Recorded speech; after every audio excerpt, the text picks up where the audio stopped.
So in this video, we're going to talk about adding and subtracting with scientific notation. But first, a very important reminder. If you move the decimal to the left, the 10x or the exponent is going to get bigger. So you're going to add to the exponent.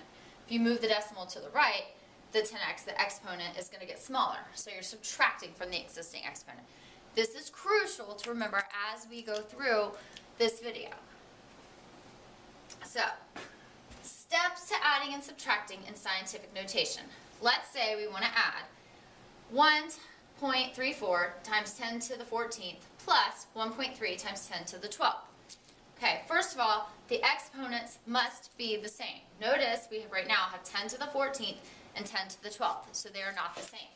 Okay, think about fractions. When you add fractions, you have to have a common denominator. So when you add or subtract scientific notation, you have to have a common exponent. So if your exponents are different, you have to change to the largest exponent. So again, common exponent. So we would want to take 1.3, and we're going to change it from 10 to the 12th, and we're going to make it 10 to the 14th. So I'm going to move this decimal over. So I'm going to move it over 2 places. So that's why I've got this 0 out here. Changing it to be 0.013 times 10 to the 14th. Now I can add or subtract the numbers, and I'm going to keep the common base 10 and the exponent. So I'm going to add 1.34, and I've added a 0 as a placeholder, and I'm going to add it to 0.013. Both of them, notice now, have times 10 to the 14th, common exponent, just like a common denominator. I can add them, and now I have 1.353, and it's times 10 to the 14th. If when I got done, I didn't have just one number to the left of the decimal, which by definition is scientific notation, then I would have to do this step 4, which is adjust the decimal back into scientific notation. However, in this case I did, so I don't have to do that step. I will show you an example where I do, but in this case I was able to add down the columns. Notice I lined them up neatly. Remember, in this case I added a 0 so that I could line them up neatly. But you have to make sure at the end you are in scientific notation. So again, what steps did I do? I checked to see if my exponents were the same. In this case they were not, so I had to do step 2. I changed my exponents to be the largest exponent. In this case it was 14, so I adjusted it to the left, like I did on my reminder slide at the beginning. When you go to the left, your exponent gets bigger. Then I added or subtracted, keeping the common exponent, and then, like I said, in this one you didn't notice it, but in some cases you have to adjust back to scientific notation, which is what we did when we multiplied and divided. Okay, so let's do some examples. These first 4 examples, they have the same base, so you're not going to see me do the adjustment of our exponent. So let's say we have 5.62 times 10 to the 4th plus 2.162 times 10 to the 4th. So I'm going to line them up. I didn't do a 0 here, but so I have 5.62 plus 2.162. So when I line those up, if I had squeezed in a 0 here, my 2, 8, 6 plus 1 is 7, 5 plus 2 is that. Now let me double check. I have 7.782 times 10 to the 4th. So I kept my common base. I'm in scientific notation, so this is fine. I don't have to do any adjusting at the end, so I'm good. Notice all I did was line them up. I added these like regular decimals. My scientific notation was fine. Everything is good. Okay, so let's look at the second one. 7.05 times 10 to the 5th minus 1.2 times 10 to the 5th. They have the same base, so everything's good. So now I'm just going to subtract. 7.05 minus 1.2. 5 minus 0 is just 5. Adjust the 7. You already know how to subtract decimals, so you're good. Look at your answer. 6.85 is normal scientific notation, so we can leave it as is, times 10 to the 5th. No problem. There's your answer. All right, what about number 3? 9.89 times 10 to the 2nd plus 6.25 times 10 to the 2nd. Line them up. 9 plus 5 is 14. Carry the 1. 8.2 is 10. plus 1 gives you 11, carry a 1. Now, here we go. 9 plus 6 plus that 1 we carried over gives us 16. So when we get done, I get 16.14 times 10 to the second. Wait a minute. 16.14 is not in scientific notation, so I have to drag that decimal over. Remember, by definition, scientific notation only has one number to the left of the decimal. So here's that step 4 that I talked about on my slide. So I'm going to slide my decimal over. Well, when you move to the left, your exponent gets larger. So in moving to the left, my final answer, instead of being times 2, is now 1.614 times 10 to the third.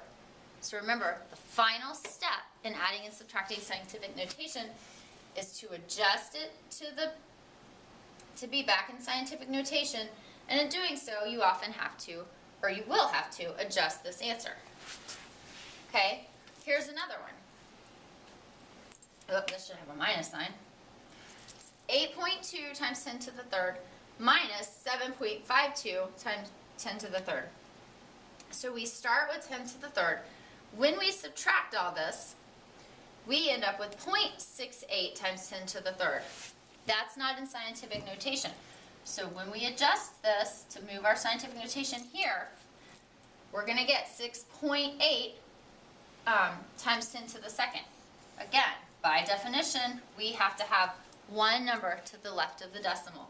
This time, we moved it to the right, which makes your exponent decrease. So instead of being times 10 to the third, our answer comes to 10 to the second. So again, the steps of adding and subtracting. Make sure you have common exponent, add or subtract. When you get to the end, make sure you're in scientific notation. Now these were the easy ones because they had the same base. Let's take a look at some without the same base. Okay, so in this case, we have to make an adjustment at the beginning. We might possibly have to make an adjustment at the end. So this first problem, 7.52 times 10 to the 5th plus 2.872 times 10 to the 6th. Remember, you always adjust to the larger number. So in this case, I'm going to move this over 1 to the left to make it to the 6th. Remember, if you go left, you get bigger. If you go right, you get smaller. So this becomes 0.752 times 10 to the 6th. Now I can add. When I add them up, I get 3.624 times 10 to the 6th. Well, let's check it. It's already in scientific notation, so I don't need to make any adjustments. So this would be my final answer. Notice everything lines up perfectly. I have one number to the left. I'm good. All right, so let's go up here. I have negative exponents this time. It makes adjusting a little smaller. Remember, negative exponents, this negative 5 is my larger exponent. Be very careful of that. Don't be confused by that negative 7. So this time, I had to adjust the opposite way to get bigger. So I kept my 2.974 times 10 to the 5th. I moved to the left to get bigger. It became 0.0572 times 10 to the negative 5th. Now I'm subtracting, and I end up with 2.9168 when I subtract, times 10 to the negative 5th. Be very careful on problems like this. Again, I'm already in scientific notation, so I do not have to do any adjusting at the end to get back where I need to be, which is nice. Be very, very, very careful. These are the tricky problems. These where you start out in negative, because these can throw people off because you take one look at that negative 7, you think 7's larger than 5, but in this case it's not because it's a negative. Okay, what about this next one? I have a positive 2 here. I have a negative 1 here. Positive 2 is bigger, so I have to make a big time adjustment here. I'm going to keep my 4.072 times 10 squared. I want to change this one. I need to move it 1, 2, 3 places. So I'm going 3 places to the left. So it becomes 0.0031 times 10 to the 2. Now I can add, and I end up with 0.0, there should actually be a 1 on the end there, 4.0751 times 10 to the second. Again, if I double check at the end, I'm still in scientific notation, so no adjustment is needed. Don't be fooled, sometimes you will need an adjustment to happen. We've just been lucky on all of these.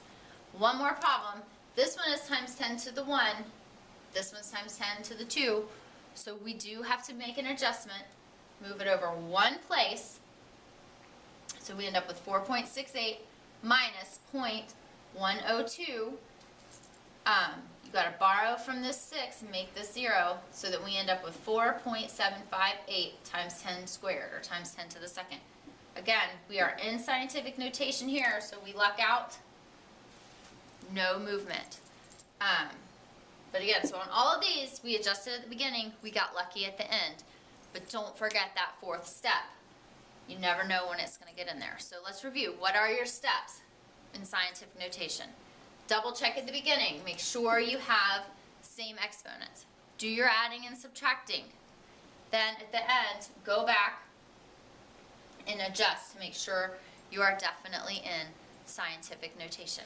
And that's how you add and subtract scientific notation.